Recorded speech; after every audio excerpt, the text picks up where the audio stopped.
Good evening and welcome everybody. On behalf of the Waterloo Region Crime Prevention Council, thank you so much for spending time with us this evening for this important conversation. I wanted to start off the evening by acknowledging that the Waterloo Region Crime Prevention Council exists and operates on the Haldimand Tract.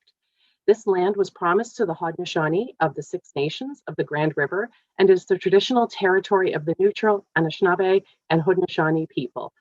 We acknowledge that historic and current colonization practices continue to disproportionately affect Indigenous peoples throughout Turtle Island. Given that tonight's topic is criminalization, I think it's very important to understand that Indigenous peoples are particularly harmed in this way by our colonial systems.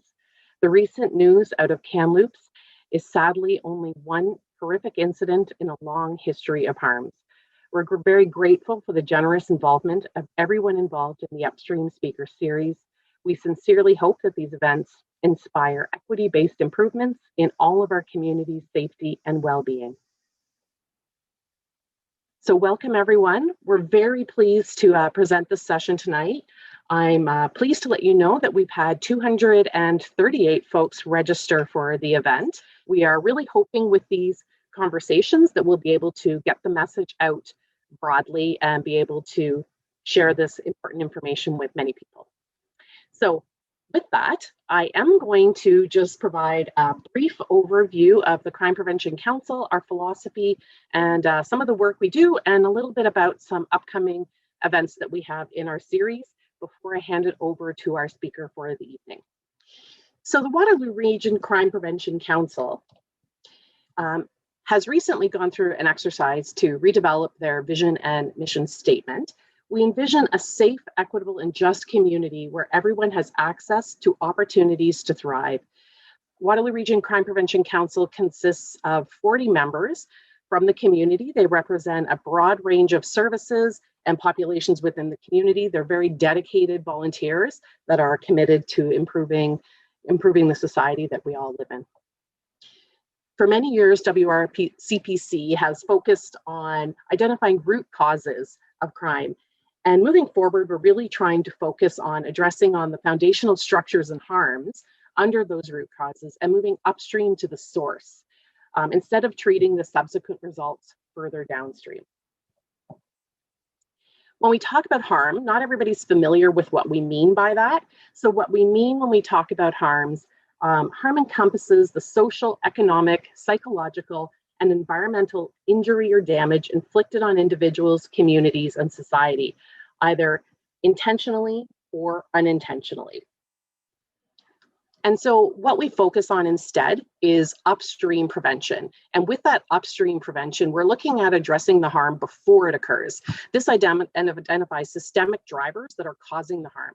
We're focusing on building a foundation of equity for all citizens. So the foundations of community well-being are equity in the community, accountable political systems, fair economic systems, social norms, values and culture, anti-racism, community engagement and connectedness, and compassion. So this is an ongoing series of events. We have four events that we are starting with in this series. We are hoping to rerun these events over time. And we're hoping that together we can rethink our community and rethink crime and what it means for those in our systems. So hopefully you've had a chance to check out our website as you found this event and look at the upcoming. This is the first session this evening. And look at our 3 upcoming sessions in the next week and a half. The information is all up on our website and on the Eventbrite site, and you can find out more about these events. Additionally, we have a way if you would like to register and become a friend of crime prevention. You can sign up on our website and receive news and information and find out about events like this through our website. All right, so with that, I have the great pleasure of introducing our speaker for this evening. So Jessica Hutchison, there you are, Jessica. Hi, Jessica. I'd like to introduce Jessica. She is a PhD candidate in social work at Wilfrid Laurier University, where she is researching the impacts of strip searching in women's prisons. She has been a longtime advocate for criminalized and imprisoned women and has worked for the Waterloo Region Crime Prevention Council, Community Justice Initiatives, and the Canadian Association of Elizabeth Fry Societies. Jessica also has a master's degree in community psychology from Laurier and an undergraduate degree in psychology from Western, and teaches in social work and critical criminology. She is dedicated to dismantling oppressive systems, structures, and building a society that is equitable, fair, and just. At the Crime Prevention Council, as that introduction mentions, Jessica has been a staff member, a volunteer, and we've been very fortunate in the last number of months as we've been re-envisioning our vision and mission statement at the Crime Prevention Council to have conversations with Jessica about criminalization. Those have really provided a good grounding and foundation for conversations with our council as we look at our future. And we enjoyed those conversations so much that we wanted to have Jessica share with all of you. So Jessica, thank you so much for sharing tonight, and I will pass it over to you. Great. Thank you so much, Deb. I really appreciate the warm welcome. And welcome, everybody. I am so pleased that you're all here with me today. I know that there are a million other things that you could be doing right now that don't include being stuck inside on a beautiful night here in Waterloo Region. So I'm very, very grateful to you for joining us for this session. And I'm really, really looking forward to the next couple of hours with you. So I first would like to start off with thank you and gratitude. Firstly, to all of you for attending tonight. But importantly, I'd really, really like to say thank you to the staff team that has made this possible.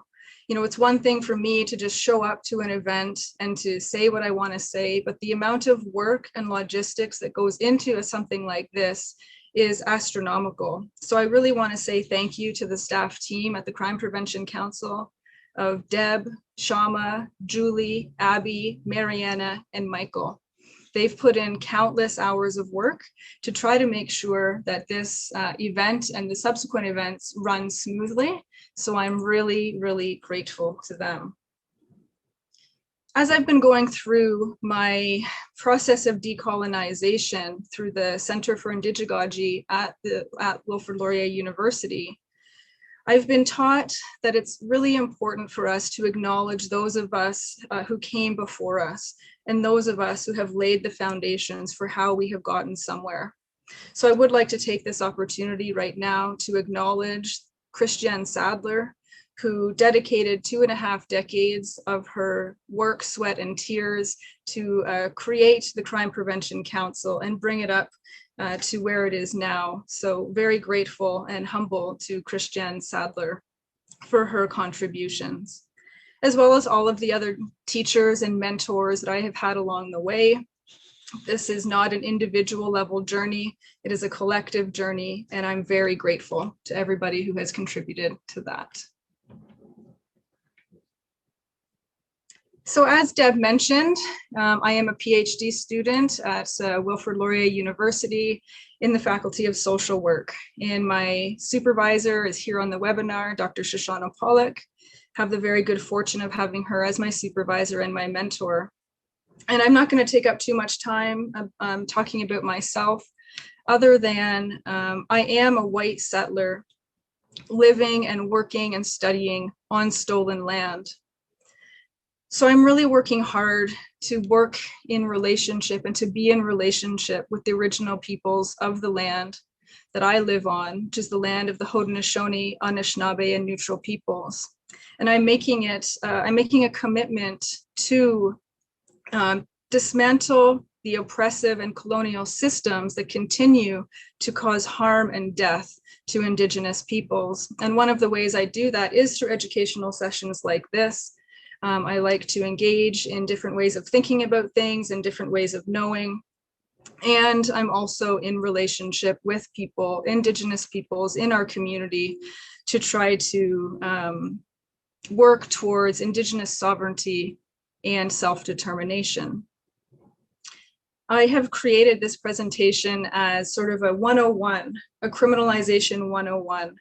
I know that there's much deeper ways of going into this information, but for today, as a sort of a starter, a teaser. We're just gonna go over the basics. And if you dare, you can follow me on Twitter. I am an avid Twitter user. I like to tweet, so be warned. My tweets can get kind of spicy. So my Twitter handle is there on the bottom. If you do want to follow me, please feel free.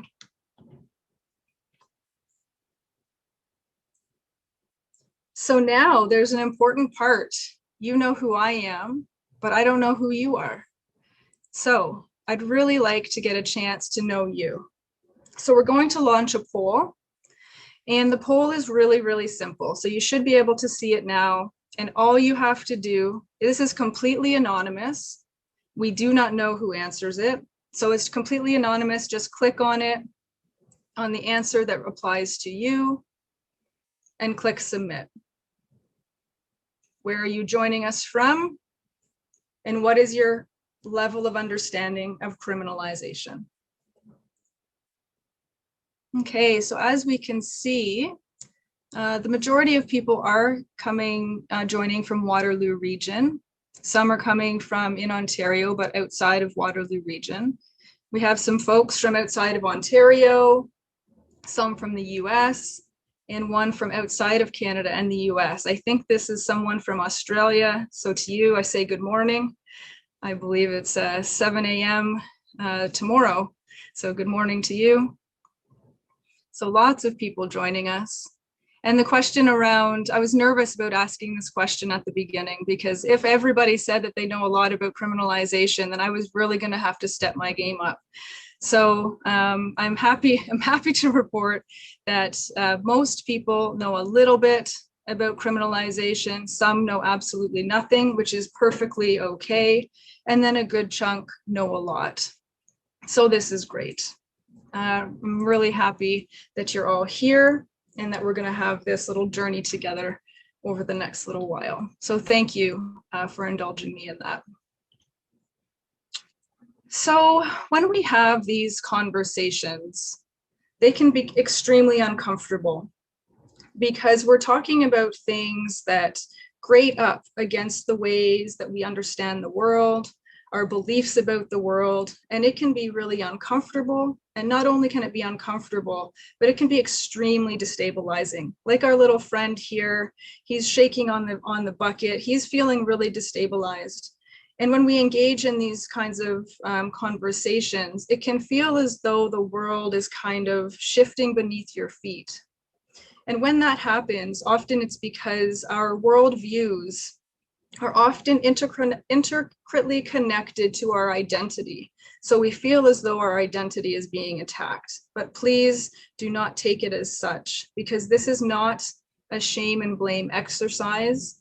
This is truly just an opportunity for us to expand our way of thinking about things, to twist things around, to twist them on their head, to start looking at things a little bit differently.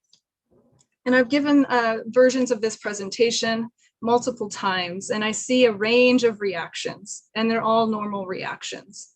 So some of the reactions that may come up for you as you're listening to the content include things like this.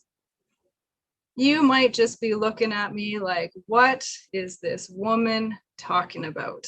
And that's okay. I just encourage you to try to keep listening. Or we'll have, some of you might be like this, because the amount of information, the content is just so overwhelming, you don't know what to do with it. But hopefully by the end of the presentation, you'll have a better sense of how you can channel sort of those overwhelming feelings into some positive action. Some folks just might want to tune out altogether, put your head in the sand, not listen at all. Although I don't think that's going to be the case today, considering you are all joining us voluntarily. Nobody is forcing you to be here. So it's really lovely that you're here. So hopefully your head will stay out of the sand for the duration of the presentation. Where I see and where I expect the majority of the reactions to be in this area is that the Hulk comes out, because I'm chipping away, the ideas are chipping away at our worldview, the way we understand the world, our identity. So the Hulk Hogan is gonna come out in you. And that's okay, because it's come out in me before too. when my ideas have been challenged, my first defensive mechanism is to get angry. But I need to sit with that and figure out, why is it that I'm feeling angry? And as we saw in the poll, there's some people on the call who have quite a bit of experience talking about these topics. So for them, this presentation might be boring. So hopefully you'll be able to stay with us stay awake and stay with us for the majority of the presentation. What I'm hoping is that at least one or two ideas are able to stick with you and to just help expand the way that you're thinking about things. And I say all this to say this is only one way of looking at things. So what I'm presenting is only one way of conceptualizing things. And to be quite honest, the ways I think change every single day. The more conversations I have with people, the more books I read, the more webinars I attend, the more experiences I have, it changes. So as of right now, these are my understandings of crime and criminalization. So for your Schitt's Creek fans, Moira Rose and I, Jessica Hutchison, invite you for the next hour or so to just be open and to be open to learning new ideas and ideas that might rub up against your current belief system. So I do want to offer a little bit of a content warning. I may be talking about sexual violence in one small part. I may be talking about suicide in one small part. And I also may be talking about colonial violence against Indigenous children. And what I would like to offer is that if you find yourself in one of those reactions or a different reaction, there are two different grounding exercises that can help bring you back into this space so that you can feel safe. So I'm going to give two options. So the first option is if you're starting to feel this reaction, if you're able, just put your feet firmly on the ground. Push your toes into the ground, really feel the ground. And then what I'd like you to do is I want you to turn to the back, make sure your head is all the way around. And then I want you to do it again. And then come back. Just feel present in your body. Feel the earth, feel the ground on your feet. And the second grounding exercise I'm going to offer you is to use your senses. So we have multiple senses. So if you're feeling a reaction, maybe you can start focusing on something that you can smell in your house or wherever you are. Are you smelling the dinner that you just had? Really, really hone in on that smell. Pay attention to it. Really smell it. Or you can focus on what chair you're sitting on. Is it comfortable? Is it hard? Is it plastic? Does it feel fuzzy? Or you can look at something in your room. Say choose 4 green items and just really point them out and look at them and take them in. This will help to ground you in your body, in the present. But I do trust each of you to know what you need as we go throughout this presentation, because we are talking about topics that may be upsetting to some people. So please do what you need to do. If that means you need to mute me, if that means you need to leave the webinar, please do what you need to do. So in my first year of my PhD, one of my professors, Dr. Martha Kawai Kumsa, is a professor from Ethiopia. And among the many lessons that she taught me, this one has really stuck with me. We were talking about how often we like to point out there and say, look at what they're doing out there. That's what needs to be changed. But then she pointed out, there's only one finger pointing out there, and there's 3 fingers pointing back at us. So we actually need to do the work internally as well. We can't only be pointing out there, we also have to be pointing within ourselves. So as we go throughout the conversation today, I invite you to think about how these things apply to you as an individual. And I'd also like to invite you to think about your spheres of influence. when we talk about these really big concepts, they can feel overwhelming and people don't know where to start. So what I'm offering and suggesting to you today is that you determine who your spheres of influence are and then work within those spheres of influence to try to make some changes. So I'm going to use myself as an example of pointing the finger back at me. So I mentioned to you that Dr. Shoshana Pollock is my current PhD supervisor. And when I did my master's degree in community psychology, she was on my committee. And when I submitted my research proposal to my committee, I swear to you, she could have just taken my proposal, lit it on fire, and chucked it in the garbage. That's how bad it was. It was so bad. And it was so bad because it was riddled in correctional language. It was riddled in carceral language, language of criminalization. The whole thing was just pure criminalization, when I was trying to do the exact opposite. So thankfully, she did not light it on fire, although I would completely understand if she did because it was so bad. But that gave me the opportunity to look, point those three fingers back at myself to figure out, okay, where did this come from? Where did this correctional language, this prison language come from? I'm trying to advocate for women in prison, yet I'm replicating the same language as the prison system. So from then on, in that context, I have paid particular attention to the language that I use. Interpersonally, we all have different groups of people that we connect with, whether that be family, friends, church groups. I know that there are some church groups on the call tonight. And I have the good fortune of having some family join the webinar tonight. So I have my parents and my sister are on the call, and my 94-year-old great uncle. And I'm saying this because it's really important for us to recognize that those are spheres of influence. And if my 94-year-old uncle believes that he has things to learn, then we're never too old to expand the way we think and to think differently. So I know he's going to be really mad at me for saying that he's old. So I'm sorry, you're not old. And I'm so happy that you're here learning different things and learning different ways of thinking about things. So, when you're at your family barbecues, your outdoor safe family barbecues, these are some times where you can bring these ideas to them. And really, really importantly, a lot of us are parts of organizations and agencies. We go to a job or a volunteer position, and these ideas can be embedded and brought to those organizations. And it's really important to do that because that's where a lot of the criminalization that we're going to talk about actually occurs. It's not actually out there. It's not only in the prison and jail and policing systems. It's actually in the agencies that all of us work in, and also in our community and society.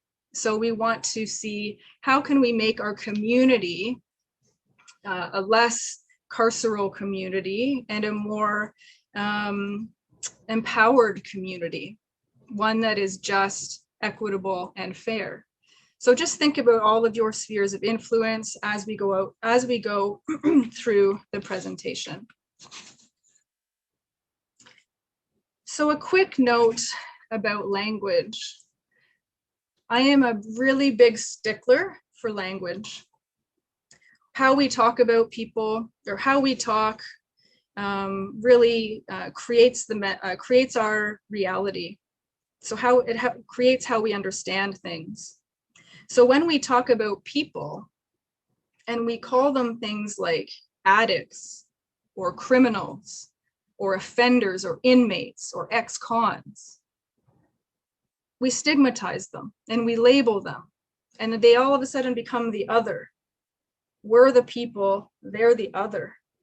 And the stigmatization and discrimination that occurs is extremely serious. So my offering to the people on the call today is for us to not talk about people in those terms. Do not call people addicts or criminals or ex-cons. We need to talk about people as people. They're just people. We're all just people. And importantly, I'd like to just touch briefly on how we talk about certain practices.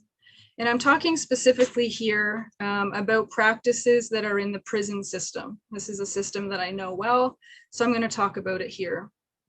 So my research focuses on the use of strip searching in women's prisons. And just a content warning that I will be talking about sexual assault for a brief moment. So strip searching is the forced removal of clothing and performance of sexual parts of your performance of actions with sexual parts of your bodies in front of two other people under the threat of consequence. So you are forced to do this under the threat of consequence. In any other circumstance, this would be deemed sexual assault. But because it is written into our legislation, it is literally the law. It's written into prison policies, it's embedded within our systems, and it's done through the power of the state. It's not deemed as such. And I would also like to argue why it's not understood as sexual assault in part is because the language that we use to describe it is wrong. It is a euphemized version to water down exactly what it is. So imagine one of my committee members, Dr. Jen Root, suggested to me a couple of years ago, what if we actually just never talked about strip searching again and called it for what it actually is, and actually called it sexual assault?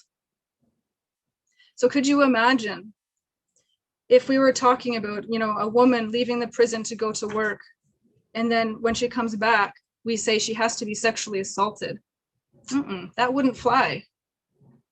But because we euphemize the language, we water it down, we hide the violence that's inherent in the practice by using words like strip searching. And the other prison practice that I want to focus on here is something that is called mental health monitoring. Mental health monitoring happens when somebody attempts suicide in prison. And where they are put is in a segregation cell. I'm sure all of us here in Waterloo Region are familiar with Ashley Smith, who died in a segregation cell under mental health watch. It is not mental health watch. It has nothing to do with mental health and mental wellness when you are stuck in a 6x8 cement cell with a glass door, monitored 24 hours a day, and you are not allowed human contact. I have spent hundreds of hours inside of the prison, helping women in maximum security and segregation, and having to talk to women under mental health monitoring, literally in segregation. I have to talk to them through a meal slot because they're for their mental health.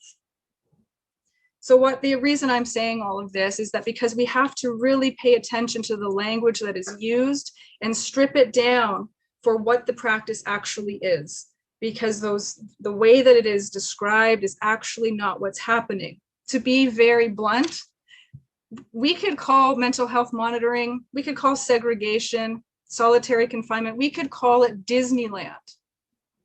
But the fact remains that it is a form of torture and that nobody should be in it. It is a horrible place. And no matter how many times we try to euphemize the language around it, the exact same practice and harm and violence remain. So I'd like to encourage you, when you are hearing about these prison and policing practices, to actually dive a little deeper and say, what are they actually doing? What is that practice? What harm is it creating? Because just those two examples of prison practices, strip searching and mental health monitoring, they are extremely, extremely harmful. But the language works to hide that violence. So we're all here because we want to work towards building a society that is equitable, fair, and just. And as I've mentioned briefly, we all have a role to play in creating this world where everyone has the supports and resources and opportunities they need to thrive. But in order to do that, we need to ask ourselves some really tough questions. So I'm asking a really easy question right off the bat. What is justice? Super easy question, right? We have been conditioned to believe that justice equals guilty verdicts and prison sentences. But that is rooted in a punitive mentality that actually does not create a safer community. What if instead we envisioned justice differently? What if we envisioned justice as the ability for people to get what they need in order to lead dignified lives? Miriam Kaba is one of my mentors. She is a Black activist in the United States in transformative justice and prison abolition. If I ever need guidance in sort of thinking these really complex things through, I turn to her reading, her writing, her talks, her books.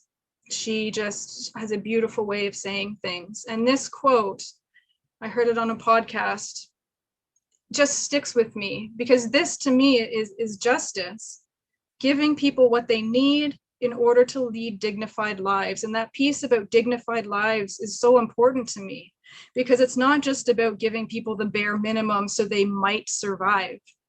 We're talking about leading dignified lives.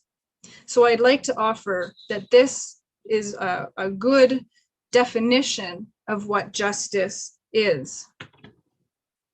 The next easy question is, what is safety? Another easy one. We have been conditioned to believe that safety can only be provided by the police and prisons. But Black and Indigenous and racialized people know that this is not the case. People of low or no income, racialized, Indigenous people do not feel safe with the police. This is why there's such a large push to get police out of schools and to get police out of community policing, because it just increases the surveillance of those communities and they come into contact with them more. That's why they end up being overly criminalized, because of the increased surveillance of them. And it can also turn deadly. So I'd like us to reconceptualize or think about safety more expansively, more broadly. And safety can mean things like access to a livable income, fresh, healthy food, clean drinking water, safe, affordable housing, freedom from oppression and discrimination, culturally safe and relevant supports, etc., etc. There's so many things and so many ways that we can create safety that don't rely on policing and prisons. And I just want to go back to this quote for a second, because I want to leave us with a question. What if we used this definition of justice to guide our decision-making in everyday life? All of the decisions that we make in our family, in our workplace, we ask ourselves, does it meet this criteria? Does the person have what they need to lead a dignified life? If the answer is no, then we have some work to do. I think this is a beautiful question, and I think it's a beautiful strat plan, to be quite honest. Like, we can just do all of our work just based on this question. So I'm hoping that some of you will take that away as well. So let's get to the meat of the presentation. This is why you came, to learn what is crime. Guess what? It's literally made up. Crime is literally made up by human beings, people. We have made it up. The Criminal Code of Canada was created and constructed and made up by people. Crime just doesn't exist as a thing until we put a label on it and we define it as a crime. So we're going to go into a little bit more detail about what I mean. Crime, the concept of crime, in quotation marks, is so ingrained in us, in our society, that we rarely even define what it is. It's just assumed that everybody knows. We are taught about crime since childhood. It is in the cartoons that we watch, the books that we read. You know, we have cops and robbers and good guys and bad guys. It's everywhere. It's in the television shows that we watch. But we never really think to talk about, well, what do we actually mean when we talk about crime? Because crime is literally a social construct, meaning it's made up. Because no activity or person is inherently criminal. That is a label. This is the criminalization of people and an activity. We have to put the label onto them in order to make it a crime. And importantly, a significant portion of crimes are petty and do not involve harm. A significant portion in the Criminal Code of Canada does not involve harm to other people, does not involve harm to the environment. They are petty, petty crimes in quotation marks. We've just labeled them as crimes. And crime excludes many serious harms. So crimes that are in the Criminal Code of Canada exclude things like harm committed by the state. Thinking about the example I just offered you about strip searching, obviously a harm is being done to another human being. But because that person doing the harm is a state agent, it is not seen as a crime. Actually, it's seen as legitimate and it's seen as necessary. But if that same exact behavior happened in the community, it would be deemed a crime. So these are the things that we need to think about. Why do we give permission to some people to hurt others? Why are we okay with that? Crime, the social construction of crime helps to maintain societal hierarchies. So we understand that our society operates on a racial and class hierarchy. And we need to maintain that hierarchy in order for those at the top, those with power at the top, to maintain their status. And when we deem people criminals, we slap the label of criminal on them, we relegate them to second-class citizen. This becomes even more complicated when people have come from different social identities, such as Blacks. If a Black woman has a criminal record, she falls even lower on society's hierarchy. And this is done purposefully by the state, because we need to maintain that hierarchy so those in power maintain their power. And what we're going to be focusing on quite a bit tonight is this next point, is that the way that we have understood crime as a society and as individuals, we understand crime as being within the person. They are responsible for it. They are the one who did the crime, therefore they should do the time. But what this does, it actually allows the rest of us and those in power to ignore the structural determinants as to why that person was criminalized in the first place. And this will become more clear as we go throughout the presentation. And defining an event as a crime either sets in motion or is the product of a process of criminalization. So you may be asking yourself, well, what is this criminalization that you're talking about? So this is very basic definition. Criminalization is the process of turning an activity into a crime. So for example, using certain drugs have been criminalized. But here's the kicker.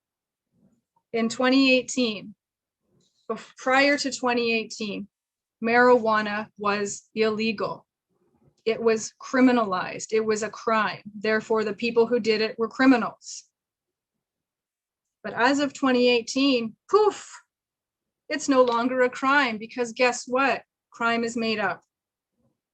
They literally just decided that marijuana was no longer a crime. So then the people who were using marijuana or selling marijuana before, they're still struggling to try to get out of those, all of the ramifications of having a criminal record because of pot prior to 2018. They're still trying to fight their convictions to try to get their pardons. It's extremely damaging. And the one thing that really gets me is that some people who made their career in part by criminalizing and imprisoning people for marijuana convictions, such as some retired police chiefs in Ontario, now they are actually profiting off of marijuana sales because they are part of businesses, private companies that sell and manufacture marijuana. I don't know if that bothers you, but it really bothers me.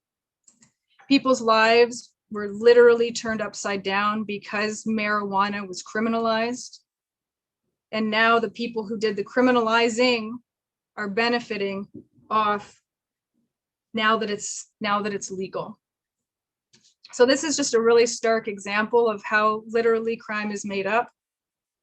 And we can just decide, literally, I'm saying this way too many times, we can just decide that something is not a crime anymore. So I hope, I'm pretty sure I got that point across. It's also, the process of criminalization also works by turning someone into a criminal. So Black people, Indigenous peoples, homeless people, people who use drugs, people of low or no income are automatically associated with being a criminal. They don't even have to be doing anything, just existing in the world. And we have been so conditioned, they have been so criminalized that we automatically think that they are criminal. So let's move into the good stuff. The process of criminalization, not only does it construct people into quote unquote criminals, but it also constructs certain people and activities as risky, dangerous, bad, threatening, deserving of punishment, the other, and inferior. So we know that certain groups of people are seen as some of these things. If we think about people who are unsheltered, homeless people, we have been so conditioned in our society and we have criminalized them so badly that we are afraid of them, that we feel threatened by them because we have we believe that they are threatening. This is the process of criminalization. So rather than seeing somebody on the street as somebody in need of support, in need of housing, in need of good food, in need of income, we see that person as risky and dangerous, and we want to push them to the side, which is where the next part comes in, the use of carceral logics. So carceral logics means activities that come from incarceration. So that's the carceral piece, incarceration. And it is the activities that are used in prisons that we use as individuals without even noticing it, because it's literally the society that we live in. We live in a carceral society. So we employ carceral logics. And these are just some of the carceral logics that we implement. It's definitely not an exhaustive list, but we will talk about a couple of them. Surveillance, control, punishment, isolation, lack of trust, coercion, compliance, discipline, reporting, and exclusion. So just thinking about these things, I can think about ways that I have enacted carceral logics just in the pandemic. And I am somebody who is trying to actively rid myself of carceral thinking and carceral logics. But you better believe I have caught myself surveilling people. Where is that person's mask? That person should be punished. That person should be wearing a mask, and because they're not, they should be punished. And I have to catch myself and say, whoa, Jessica, what happened to this anti-carceral work you're trying to do? We want to get rid of these carceral logics. So then I have to really do the work and think about this. It's like, where does that come from? Where does that punishment mentality come from? It's deep. It's really deep. So, you know, it's okay if you engage in these carceral thinking, these carceral ways of thinking, because I get it. Or somebody cuts you off on the road. I know that I might have given the finger to one or two people on the road before because I was angry and I wanted to punish them. So these things just come out. So I get it for sure. The lack of trust, I really wanted to focus on this because I was listening to a podcast a couple of months ago in preparation for a class I was teaching about crime and addictions. And the podcast is called Crackdown, and it is produced by people who use drugs out in Vancouver. I highly recommend, if you're a podcast user, to listen to Crackdown.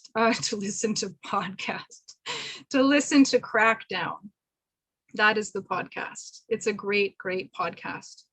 And Garth Mullins is the host. And in one of the episodes, he was talking about how every time he has to go and get methadone from the pharmacy, which is a medication to help him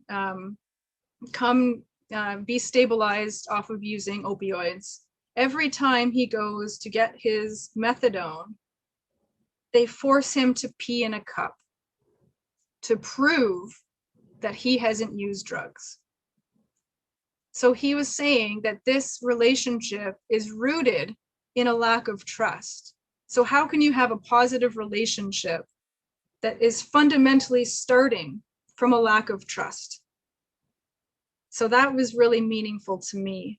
And this happens in a lot of different places, in a lot of different work sectors. It's pervasive. So these are the things that I want us to start thinking about today and hopefully afterwards going forward. And exclusion. We like to exclude people when we're talking about homelessness, right? We want to exclude them so that we don't have to see them. And this is done in multiple ways that I'm actually going to talk about in a couple of slides from now. And the further a person's gender identity, sexuality, age, class, criminal background, and race are from the accepted standard, which is a white, middle-class, heterosexual man, that is our society's standard. So the farther away somebody is from that standard, the more likely they're going to be criminalized. So if an Indigenous two-spirit person living in low income, they are way more likely to be criminalized than a white upper middle class heterosexual man. This is just one example. One thing that I've been learning in large part from Black and Indigenous activists, Sandy Hudson, who is one of the co-founders of Black Lives Matter Canada, really cemented this into my thinking, is that carceral and policing logics are in our minds and in our hearts. They're so embedded in us that we have to really be intentional about recognizing when they show up for us. And then we have to be intentional about trying to take them out. So we're going to go to one more poll. This is the last poll, don't you worry. We're going to launch this poll to see, in your daily life, do you engage in carceral logics? Okay. So let's take a look. 90% of people have said that they engage in carceral logics. This is what I was expecting. 2 people said that they don't. I want to meet you because I want to learn from you. I want to learn how not to engage in carceral logics. And I'm not being facetious. I'm being very honest. And some people said, I don't know, which is totally fair. So the types of carceral logics that we engage in, surveillance is definitely the most used. And I would imagine that has increased during the pandemic. Punishment and control are up there as well. Lack of trust. Yep, absolutely. And then the other ones, reporting, discipline, compliance. Those are lower on the end, but people are still doing them. And isolation. So thank you. I'm hoping that that gives us a little bit sort of a insight into how we as individuals engage in carceral logics. So this slide might bring out some of those reactions that we saw at the beginning of the session. So I encourage you to turn back to those grounding exercises if you need, because lots of us work in these sectors, and these sectors employ carceral logics and criminalization. So it doesn't only take place in the criminal justice system, it takes place very strongly in schools, both in elementary and high schools, as well as colleges and universities. It takes place in social service agencies where we think that we're helping people and we're supporting people, but we're actually using carceral logics such as coercion and compliance and reporting, surveillance. It happens in families. I'm sure that some family dynamics are rooted in carcerality, rooted in carceral logics. So punishment, isolation, meaning exclusion, go to your room and stay there. Those types of logics. And social work. So I am doing my PhD in social work. And over the past while, we've been engaging in some real deep conversations around how social work enacts carceral logics, because there's been a big conversation around defunding the police, but then the conversation goes to, okay, well then give the responsibilities to social work. But we had to say, whoa, pump the brakes on that for 1 second, because we often, as social workers in a variety of social work settings, engage in the same practices, in the same logics of policing. So if we think about child welfare, which is the next bullet there, child and family services have the power, the state power, to remove children from people's homes. That is a very, very strong power. We as social workers have the ability to surveil people, to get them to comply with things, or else we will remove their children from them.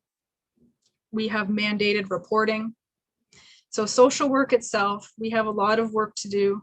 And the people who are criminalized and who these carceral logics are used against the most are racialized, Black, Indigenous, low-income communities.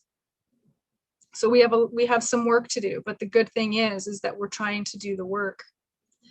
And these carceral logics also show up in healthcare, in medical systems. I'm not going to talk too much about that today because that's a whole other webinar, but we see how healthcare is riddled with carceral logics. And mental health care, psychiatric hospitals. I know many people who have been in psychiatric hospitals and they describe it as being in a prison. The same logics occur in the psychiatric hospitals. Shelters and gender-based violence agencies often inadvertently replicate carceral logics by some of the rules and policies that they have in place for the people who are living in their shelters or utilizing their supports. So these are the things that I'm asking each of us to think about and bring back to our workplace. And I'll give you some tools near the end to figure out how can we actually change this? How can we identify it? And then how can we change it? And the media and social media specifically plays a huge role in putting forth carceral logic thinking, in criminalizing groups of people by using language like addicts, inmates, etc. So all of this works to criminalize people and to other them so that we can exclude them from society. So these are some reflective questions. You do not have to do anything with these questions other than think about them on your own. So how do your organizations or agencies replicate carceral logics? How do your policies and practices utilize approaches of surveillance, coercion, reporting, punishment, lack of trust, exclusion, etc.? So I'm just going to give you about 20 seconds just to think about this.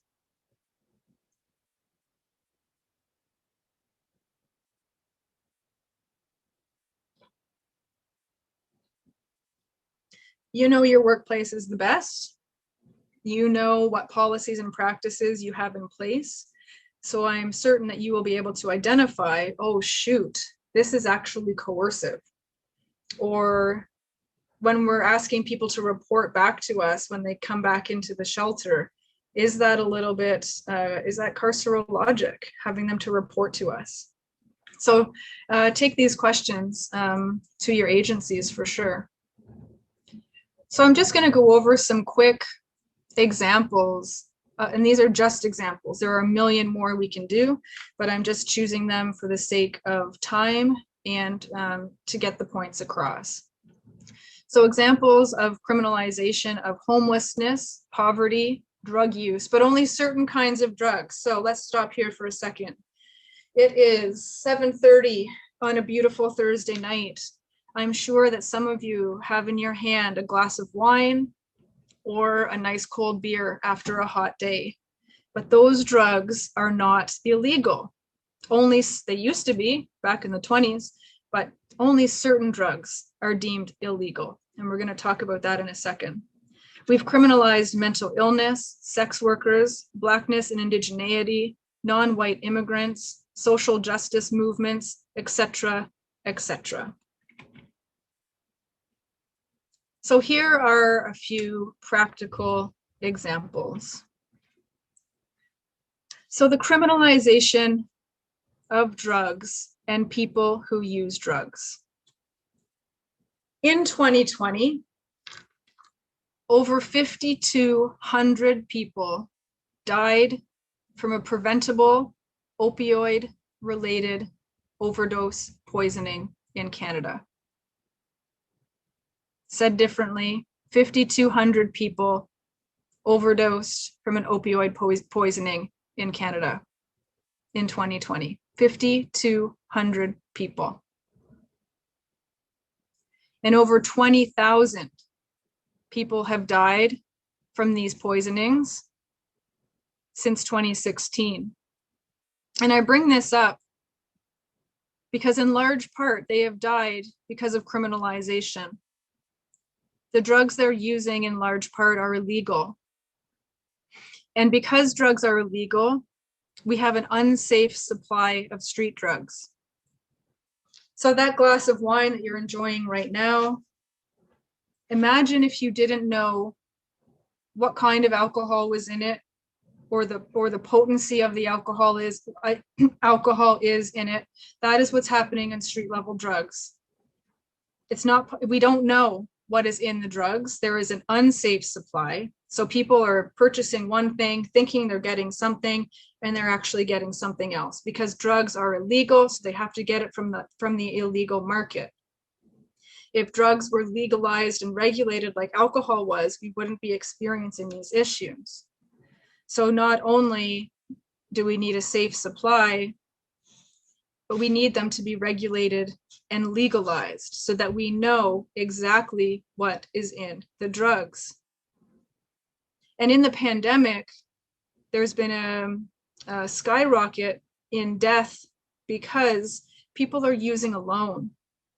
And people are using alone in part because of the pandemic, but also because people are afraid of the police. So they have to run away from the police. They go and do their drugs where they can. Sometimes it's alone, sometimes it's with unclean equipment, and they die because it's really unsafe to do drugs alone because people can administer Narcan, which will reverse the opioid overdose. And I'm going to be really frank here and say that these deaths are a choice, not in the way that we have been led to believe, that it's the drug user's choice, they chose to die. It's actually the opposite. Leaders who are in positions of power are choosing to make certain decisions and choosing to not make other decisions that could save people's lives. We need to have drugs not only decriminalized, but we need drugs legalized and regulated. At the very least, we need a safe supply of drugs, or else people are going to continue to die. But because we've criminalized people who use drugs, we don't care about them. This is the insidiousness of criminalization. We just don't care. But let's learn to care. Let's care about the people who are dying, because there are solutions. We just need to need our leaders to make the decisions. So the criminalization of drugs sorry, I'm just moving around this so I can see the screen a little bit better. The criminalization of drugs and people who use drugs. Our current drug laws are arbitrary and ideological. Again, they are literally made up, as per marijuana, not illegal anymore. The criminalization of drugs puts the responsibility and blame for drug use on the individuals themselves. And many people spend their days hustling for drugs because drugs are illegal. Many people spend their days hustling for drugs, scrounging for food, searching for shelter, and importantly, avoiding the police because it is illegal. And at the root of this human suffering and chaos is the criminalization. Criminalization also strips us of our empathy. This is what I was saying in the last slide. Why are we allowing 5,200 people to die of an opioid poisoning? It's because criminalization has stripped us of our empathy for those who need it the most. And we use derogatory and dehumanizing descriptions like junkie, crackhead, dope fiend, addict, and we lay blame solely on the people, rather than looking at the systems and the legislation and the policy that is putting them in that situation to begin with. So I have a 2-minute video that really outlines nicely the harms of the criminalization of drugs. Prohibition was supposed to end widespread drug use, but it hasn't. Instead, it's led to a whole range of negative outcomes for society. Prohibition has created a toxic drug supply controlled by high-level organized crime. Because drug use is illegal, criminal organizations have taken control of the production and distribution of drugs. Because no one is accountable and there is no oversight, lethal substances get mixed into the drug supply. The iron rule of prohibition describes how more policing actually leads to more dangerous drugs. Because traffickers are at risk of arrest, it's better for them to deal in smaller quantities and stronger drugs that can be imported and hidden more easily. Drugs like fentanyl, which is 80 to 100 times stronger than morphine. Prohibition also leads to violence and makes communities unsafe for everyone, including you and your family. Because producing and selling drugs is illegal, people involved in the drug trade can't rely on the courts, so violence is the default tool to resolve disputes. We may believe that increasing drug law enforcement and policing will reduce violence, but evidence suggests the opposite is true. Drug prohibition contributes to drug market violence and higher homicide rates. Prohibition has also criminalized an entire population of drug users experiencing dependent use. That's a medical and social issue, not a criminal one. Although police and governments say that enforcement is directed at stopping high-level trafficking, statistics show that it's actually the youth, those affected by poverty, and marginalized people who are most vulnerable to being arrested and criminalized. Our prisons also disproportionately house people of color, Indigenous people, and women. Drug prohibition has been a failure. It has had devastating outcomes on individuals and communities. It's time for policies based on evidence, not ideology.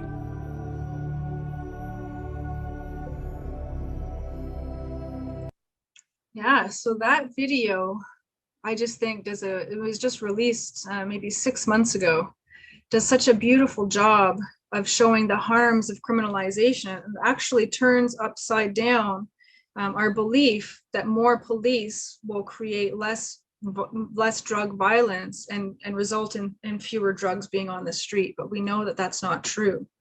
I was on a webinar maybe 2 months ago with Dr. Carl Hart, who is a professor at Columbia University who studies neuroscience, and he's actually a heroin user himself. But he said in this talk that the war on drugs is one of the biggest jobs programs in the world. So because we have criminalized drugs, we have created a whole network of jobs, so many jobs that people rely on for their livelihoods. So that was something interesting that I thought I would share with you today to sit with, to figure out, why do we continue to criminalize things when there are ways to do it that would literally save lives? So the criminalization of homelessness can include in the creation of new laws targeting people who are homeless. And I don't mean that there are laws to say being homeless is illegal, but what these laws do is target behaviors and activities that homeless people engage in, such as trying to make money by panhandling or squeegeeing or sleeping in the parks. And police may also rely on increased enforcement of existing laws to target homeless individuals, because remember, we just want to push homeless people to the side so us, to be quite honest, us middle-class people don't have to feel uncomfortable anymore about having to see them. We don't want to have to think and consider, what have we done as a society to fail these individuals such that they live on the street? So out of sight, out of mind. It doesn't make us uncomfortable anymore if we can't see them. So when we have the criminalization of homelessness, and policing is one of the main ways of removing people from public space, it becomes very problematic. And oftentimes the police are deployed to clear homeless tent cities and encampments, as we've been seeing done increasingly over the pandemic. And I have a slide to show you next about that.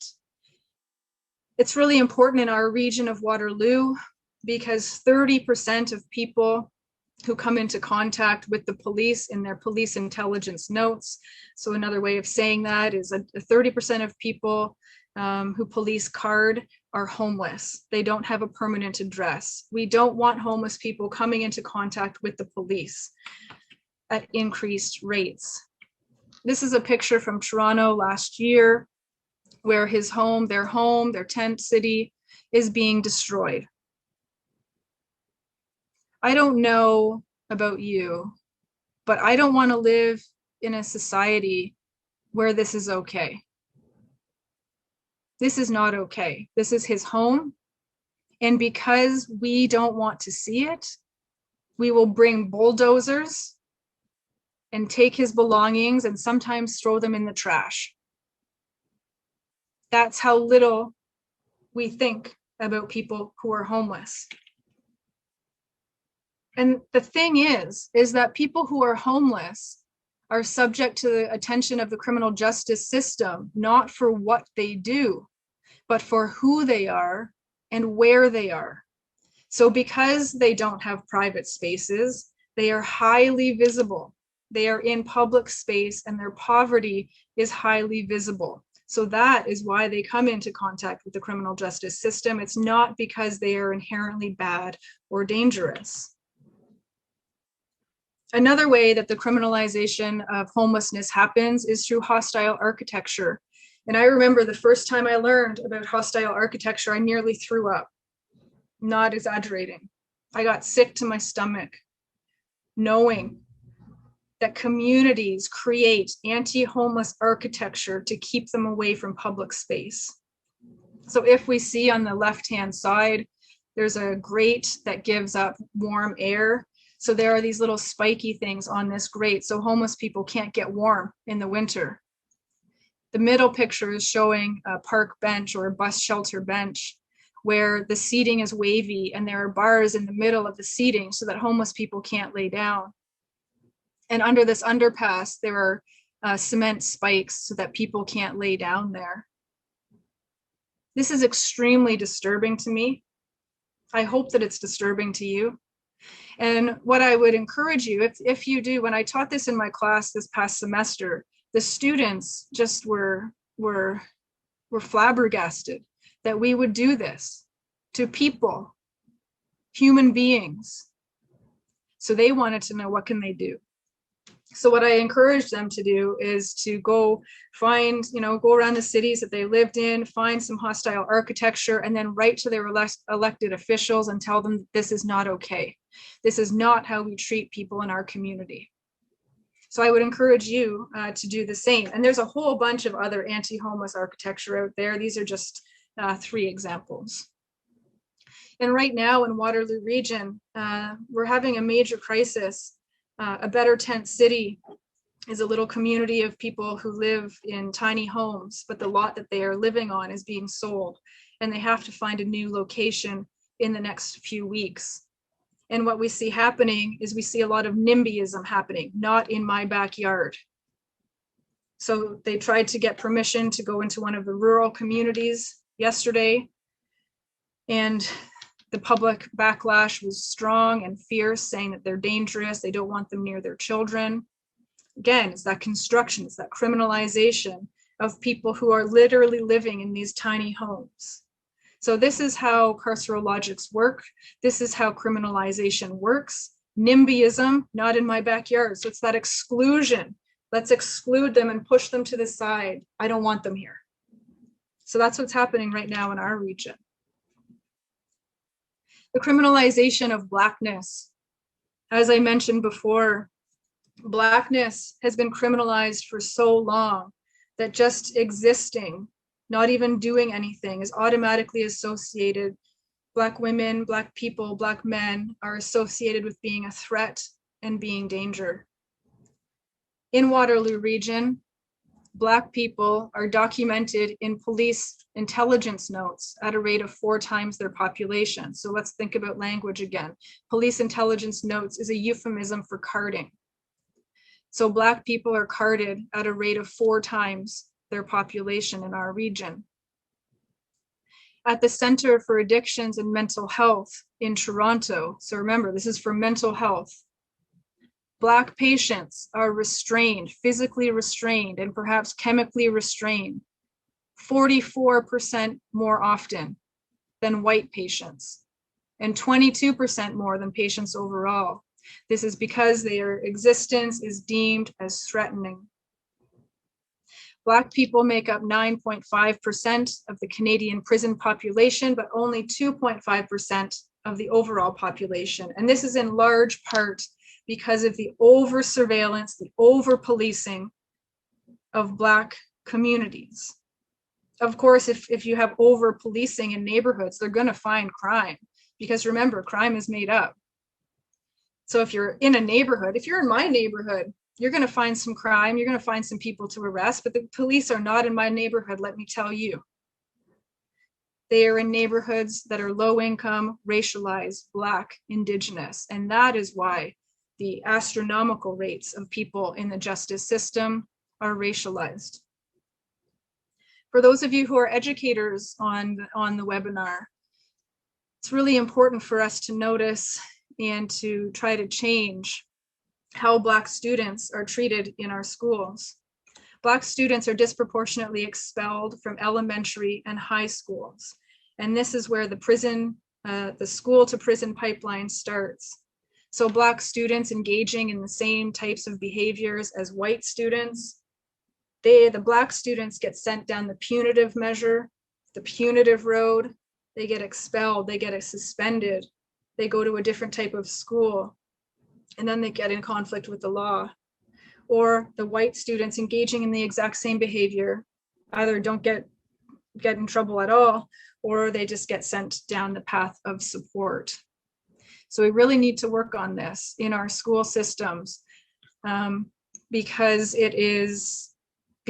the adultification of Black students, Black children, which means Black children are often seen as being way older than they are. They're treated as adults, even as young as ages 5 and 6.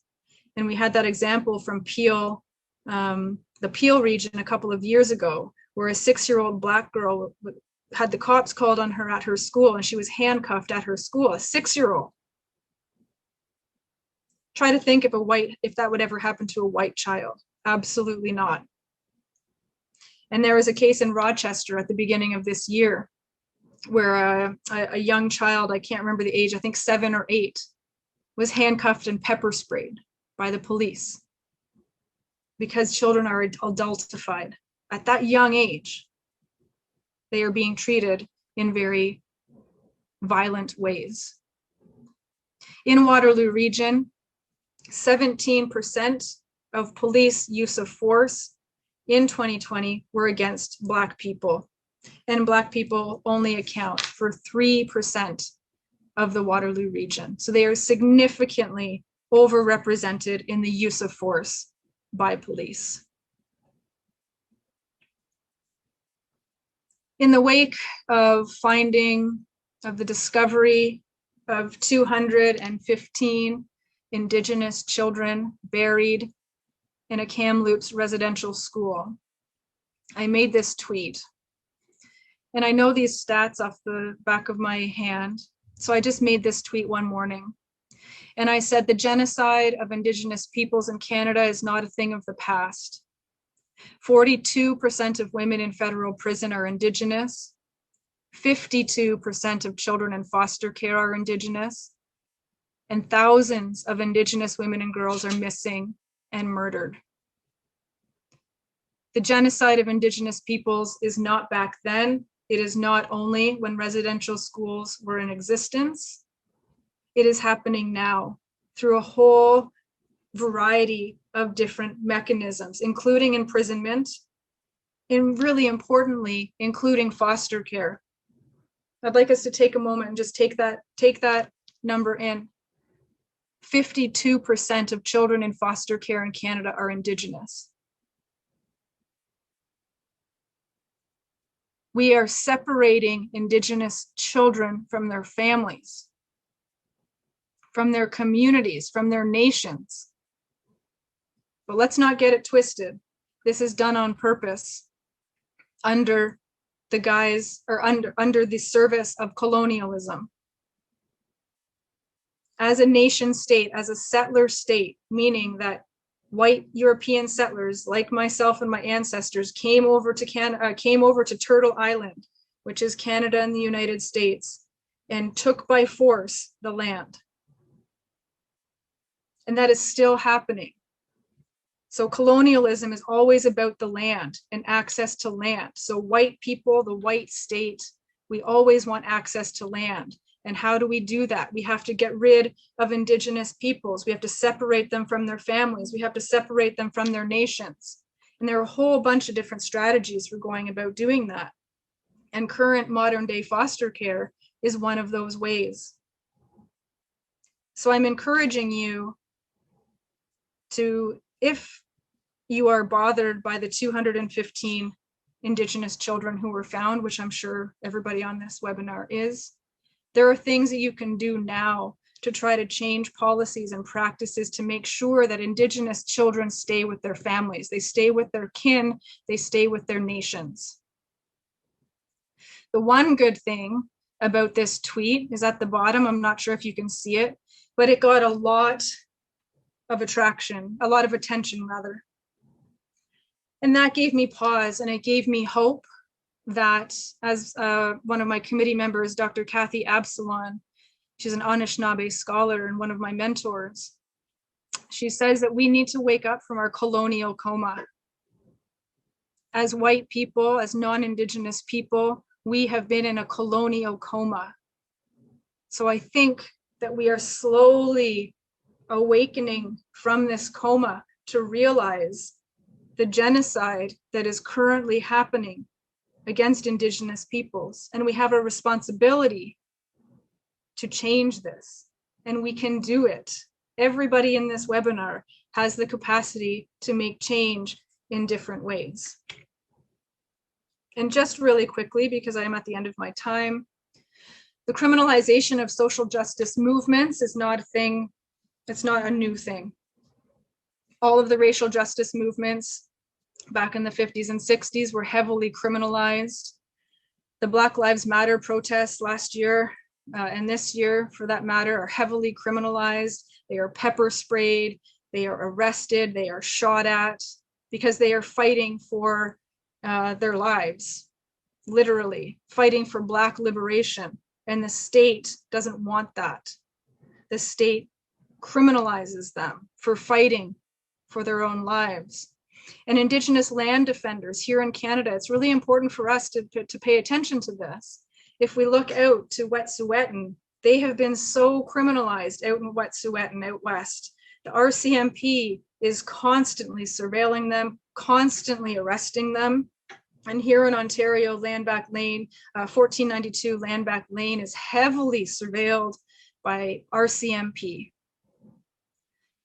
And one tidbit of knowledge that I found really disturbing when I discovered it is that the RCMP, so policing in Canada, used to be called the Northwest Mounted Police, were literally created to remove Indigenous people from their land and move them into reservations so white people could have access to their land. That was literally how the RCMP was created. The RCMP was also very, very instrumental in stealing Indigenous children from their families and bringing them to residential schools. And we see this type of behavior happening still. Police are instrumental in removing Indigenous children from their home to take them to foster care. And Indigenous land defenders, going back to Indigenous land defenders and the police are here to defend the belief that white people have access to their land. So you'll see them criminalizing Indigenous land defenders because of their defense of the land.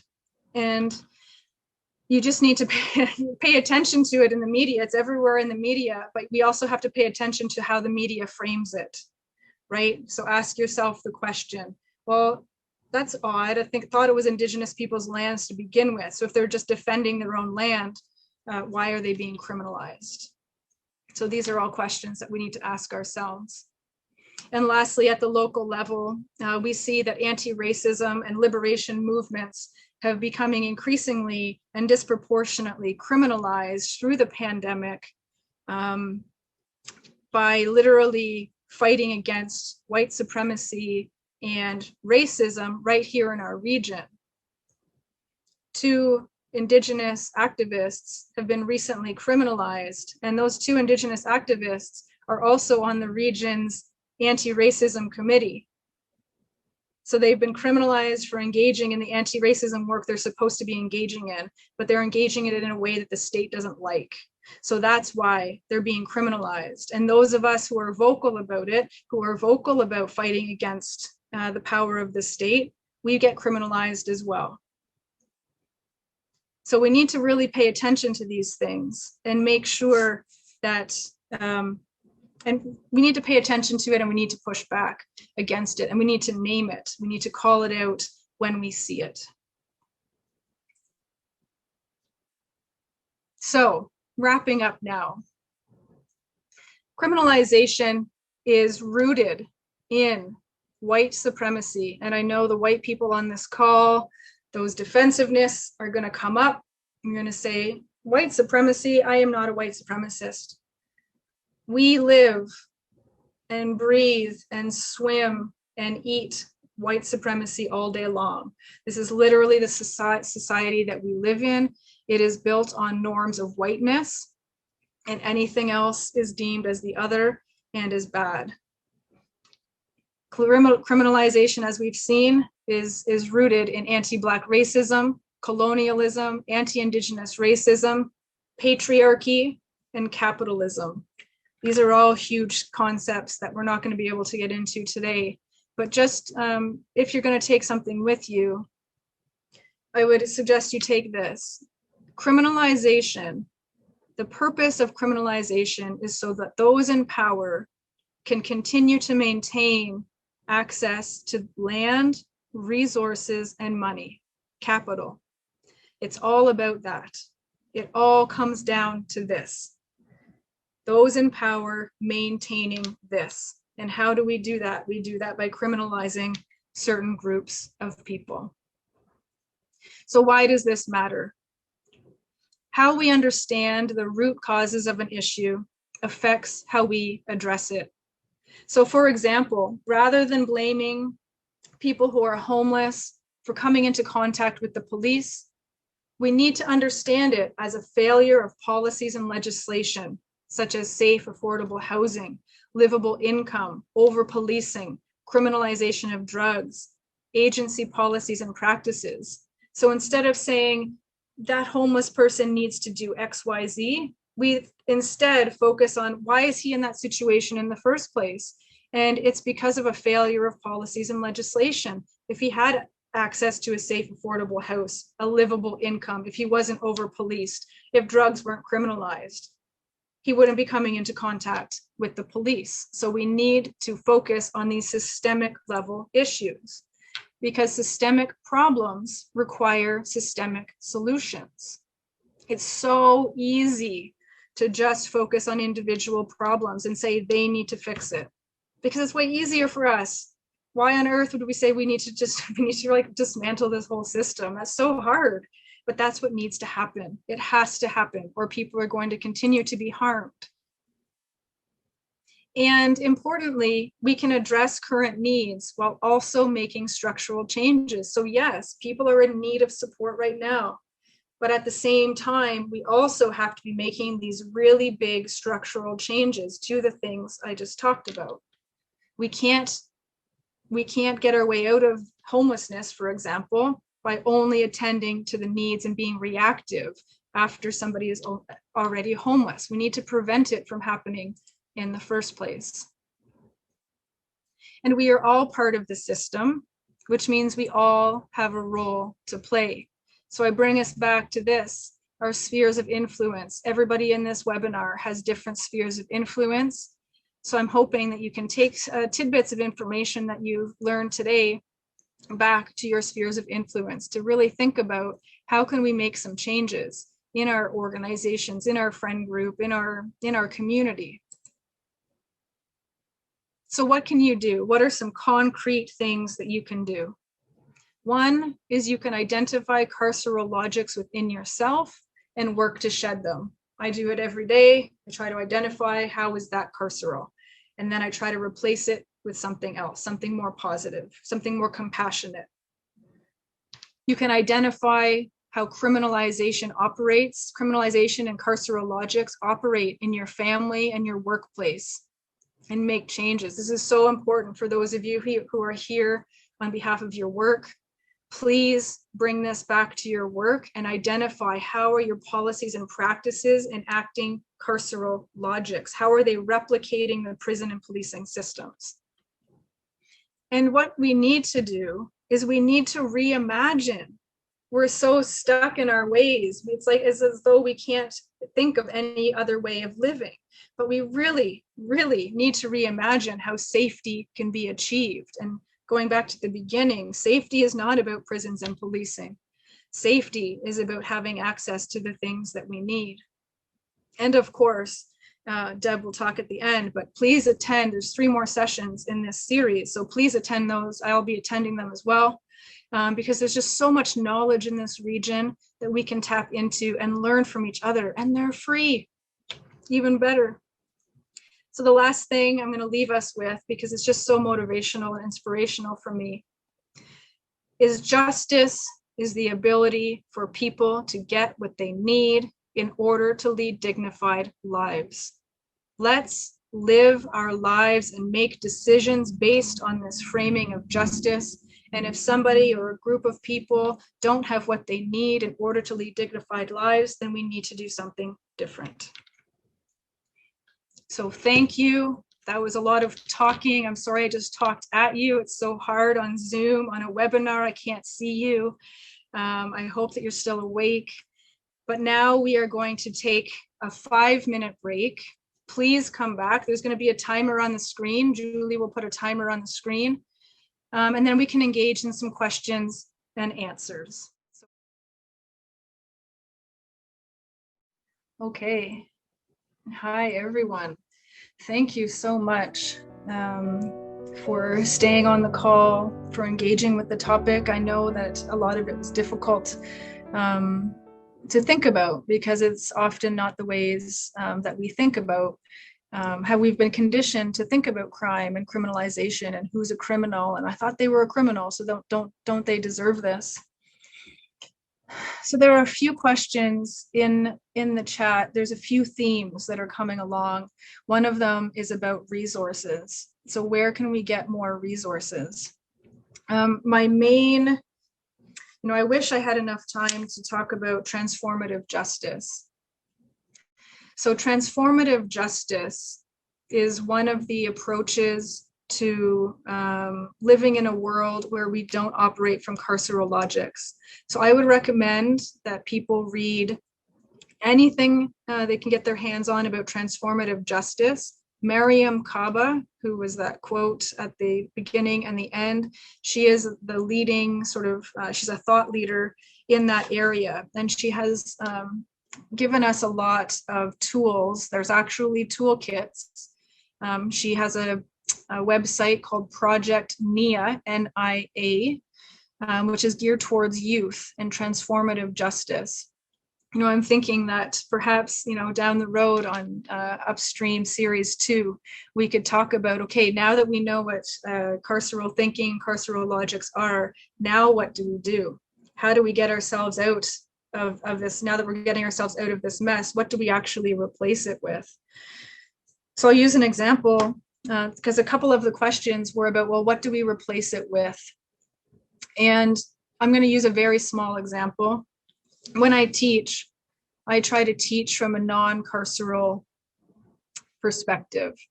So what that means is that instead of imposing blanket penalties for students not getting their assignments in on time, I get rid of that altogether. And I ask students, if you are unable to get your assignment in on time, or if you don't get your assignment in on time and you don't let me know, so you just submit it late, I'm not going to punish you.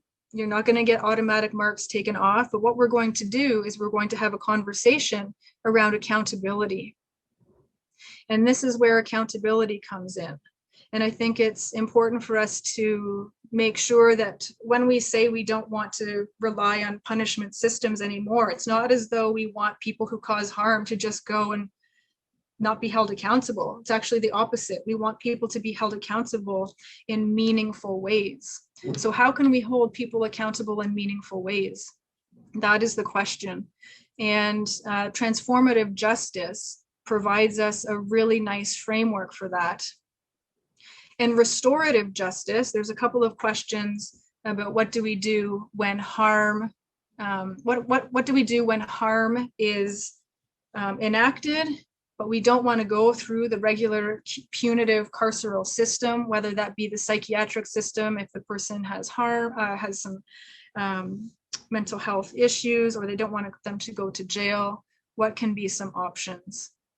Restorative justice is certainly one option for some people. And we have one of the best restorative justice agencies in North America, arguably. It's Community Justice Initiatives here in Kitchener. And they're able to work with people who have caused harm, with people who have experienced harm, and try to hold people accountable and have the harm addressed. Because often what people who have experienced harm find is that they want the harm to stop, and they want to tell the person who harmed them, this is what the harm did to me. And the criminal punishment system that we have set up now doesn't allow for that. It doesn't allow for people who have been harmed to talk with those who have harmed. So our restorative justice approach, it works. It doesn't work for everybody, but it works in a lot of situations. So restorative justice and community justice initiatives is a really great organization here. I'm just scrolling through the questions here. Yeah, so there's a comment in here about how sometimes we've been so conditioned to believe that people need to be scared straight. And this is happening out in the downtown east side right now, actually. I've read a little bit about these scared straight tours where they want to bring people down to the downtown east side so that people can see how bad it is, in quotation marks, and how dangerous it is, so that they won't do drugs and they won't live that life. These are terrible, terrible ways of going about it, but it's a pervasive way of thinking. We even have television shows, I think, that are actually called Scared Straight, because what it does is it doesn't allow for us to understand that, remember, crime is not an individual level issue. It's the conditions that have been created that give rise to criminalization. So if we just say, bring a whole busload of people, kids, down to downtown east side and say, see, are you scared? Don't do that. That is just, it doesn't make any sense. So one of the questions is around how do we, what are some of our responses when people say this to us? And one of the responses can be that, putting, as somebody who has spent hundreds of hours in prison, bearing witness to the state violence of incarceration, I can tell you that prisons are traumatic. Prisons are harmful. Prisons just are layers and layers and layers of trauma and violence. And what we do know is that hurt people hurt people. So the logic doesn't flow when we say, okay, somebody hurt somebody, so we are now going to put them in an environment where they are going to be hurt, like really hurt and harmed. And then they're going to come out and they're not gonna hurt anybody anymore. The logic doesn't make sense. So we need a different way of addressing harm when it happens. And I certainly don't have all of the answers, but there needs to be different ways of being held accountable, making reparations with people, rather than just literally using those carceral logics of isolation, punishment, surveillance, exclusion. That does not create a safe society. When people don't feel like they are connected to society, that they are connected to community, they're, less likely to be engaged in positive ways. Just going to read another question. Okay. I'm going to read out a question from a Cree woman. I am concerned that people will forget about what has happened to my community and communities across Turtle Island and continue to hold my people down. How do we keep people woke and actively working towards reconciliation? I feel if people are not actively participating in reconciliation, they are part of the problem. I absolutely agree. We as non-Indigenous white people need to do the work. And I mean the real work. I would encourage everybody to read the Truth and Reconciliation report. It is about residential schools in Canada. It came out in 2015. Please read the Truth and Reconciliation report, because before reconciliation, we need to have the truth. And the truth is just coming to the surface as we have experienced over the past couple of weeks. Indigenous peoples have been saying that they knew this has been happening. This wasn't new to them. This wasn't a surprise to them. But to non-Indigenous white people specifically, it was a surprise, which means that we are not doing our work. So now we have an opportunity to do it, and we have to stay in the work. It can't just be one of those things where we go on a march or we go to a vigil, we buy a t-shirt, and we say we're done.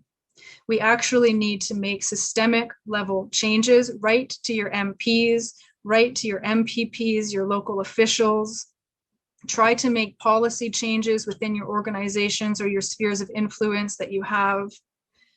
Fight against, thinking about the statistics, around 42% of women in prison are Indigenous. And it's even worse at the provincial level out west. Almost 100% of people in prison, 100% of people in jail out west are Indigenous. Remember, this is part of the process of colonization, of separating Indigenous peoples from their land. But we, as white people, as white settlers, as non-Indigenous people, can play a role in trying to dismantle these systems, pushing against these systems.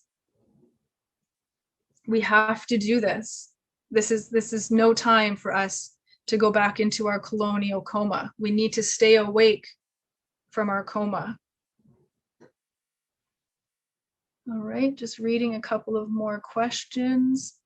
Yeah, so there's a question about how in the child welfare system, Indigenous agencies have been given the right to manage their own child welfare systems, but under the same colonial rules. So this is why Indigenous sovereignty and self-determination is essential. The colonial state, our state, like Canada, believes in a very patriarchal way that we know best. But we just need to give Indigenous sovereignty and Indigenous self-determination to Indigenous nations so that they can live the way that they want to live.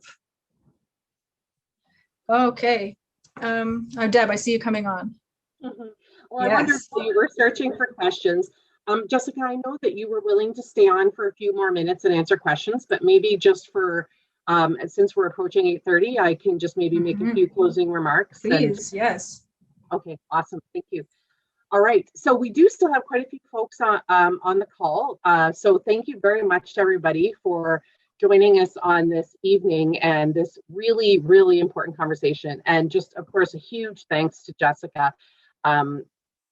Sort of my second time through, but really, really appreciating the conversation. So thank you so much, Jessica. And from the volume of questions, you've clearly generated a lot of thought. And I'm loving the questions that people are coming in with, and people who are genuinely new to the topic, and some people who are less new to the topic. And people really seem to be just absorbing this information and processing it. So I appreciate all the deep thinking that everybody is doing this evening. I'd like to just give a quick thank you as well. Jessica did earlier, but I'd also like to give a thank you to the team, the people that you don't see on the screen. So we have Julie and Abby here with us tonight, who've been very helpful in putting together this entire production, as well as putting together the series and managing the chat and the technology and promotions and all that important work. And then we have Mariana, Shama, and Michael on the team as well, supporting in a myriad of ways. Remind you that, of course, the recording will be posted on our website.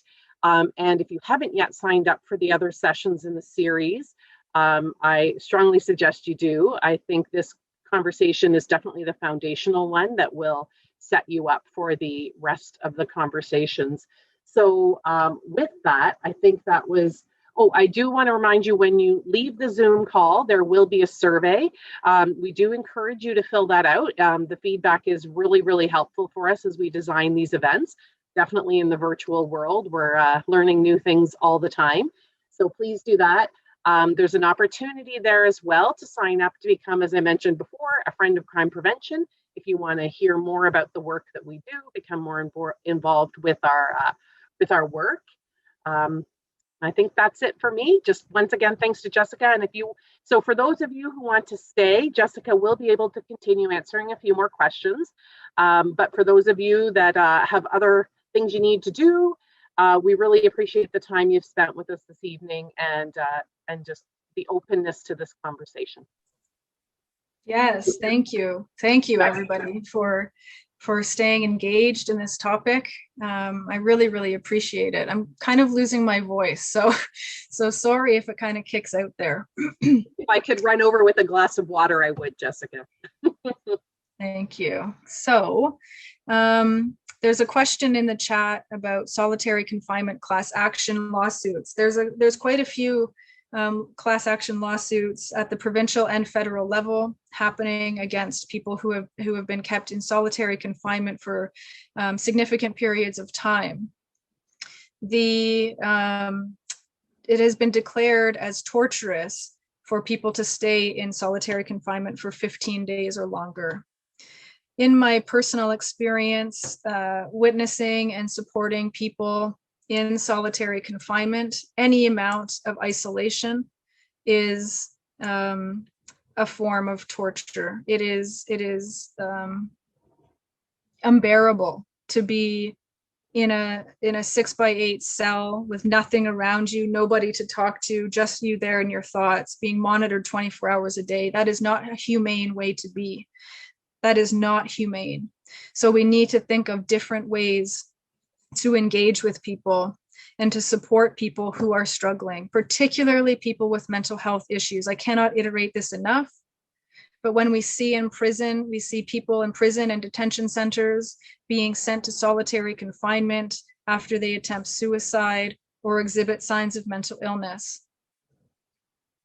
We saw that Soliman Farki was murdered in jail a couple of years ago because he had serious mental health issues, but he was in jail and he was treated in very carceral ways, and he lost his life because of it. So jail and prison is not for people, not for anybody for that matter, but certainly not for people with mental health issues. So solitary confinement should not be used, especially for people with mental health issues. Everybody, every single body, like courts and big international bodies have said that people with mental health issues should not be kept in solitary confinement. It will just exacerbate, it will worsen the mental health issue. Okay.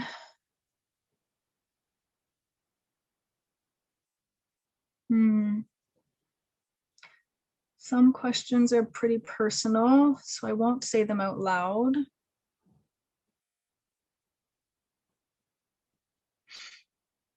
Oh, do I have an example of a society or city or country that is doing this well? I know the Scandinavian countries really don't rely much on policing and imprisonment. So I would invite you to check out some of the Scandinavian countries, Sweden, Finland, Norway. They're doing a pretty good job. I know that their society is structured differently than ours, but that would be a good way to start thinking about how we can restructure our society, because that's what it's all about. We can't just keep living the way that we're living. We actually have to make fundamental changes to how society operates. So the Scandinavian countries, man, they're known for so many good things. And I would bet good money that New Zealand with Jacinda Ardern at the helm, I guarantee you that they are doing things right down there, or at least moving in that direction. So I would check out New Zealand as well. Yeah, so there's a comment here about recent things that have been happening in Waterloo Region as it relates to white supremacy and hate crimes. There's been a huge uptake of white lash, white rage that has been happening over the past while. We've seen posters being put up around the region. We've seen the police say that they will not charge anybody under the Criminal Code of Canada for these white supremacist acts. So what I think our community needs to start thinking about is how do we start tackling this? And we need to start tackling it from the top. We have to name white supremacy. White supremacy exists in our country. It is our country. It is our region. And the more and more we have leaders that are saying white supremacy doesn't exist, white supremacist organizations don't exist here, we're not going to address this, the more emboldened people who have white nationalist agendas the more emboldened they will be. And people are going to get hurt. Racialized, Black, Indigenous people are going to get hurt, possibly even killed. So this is a really, really important issue in our community right now. White supremacy is real, and we have to come together. We have to put pressure on our leaders to figure out how can we address this so that people are not going to be harmed and killed. So thank you for that comment and that question. I'm going to just answer 2 more questions. So one question is about should the police be required to attend sessions like this? I know that there were some folks from the Waterloo Region Police Service here on the webinar, so great for them to be coming to this session. It's certainly not mandatory. It would be great to have for them to have a different view of crime, but remember that their worldview depends on the definition of crime that we had at the beginning and that our society is steeped in. The mere existence of the police and prisons requires that we have the definition of crime that we do, so that they can stay in business. Okay. I don't see any other questions that are not personal of nature. Yeah. So I think what I'm going to do is, if I will put my email address on the email that you're going to get from the Crime Prevention Council. As you can see, I'm more than happy to engage in these conversations. So if there is a question, because some of the questions were very detailed, and I would love to talk with you more about it. So you can send me an email and we can set up a time to chat about that some more. But I think it's 20 to 9. You've been on the call for a really long time. I really appreciate it. There's still some daylight out there, so hopefully you can get back outside, take in some fresh air. And I just want to say thank you truly from the bottom of my heart for listening, for expanding your mind, for thinking about things a little differently. And I hope that you will be able to go to your spheres of influence and start thinking about how can we do things differently. So I think I will just leave it at that. And I didn't want to leave you alone at the end of the event, so I've joined you here, Jessica. But thanks again to everyone. Have a good evening. Thanks, everybody. Bye.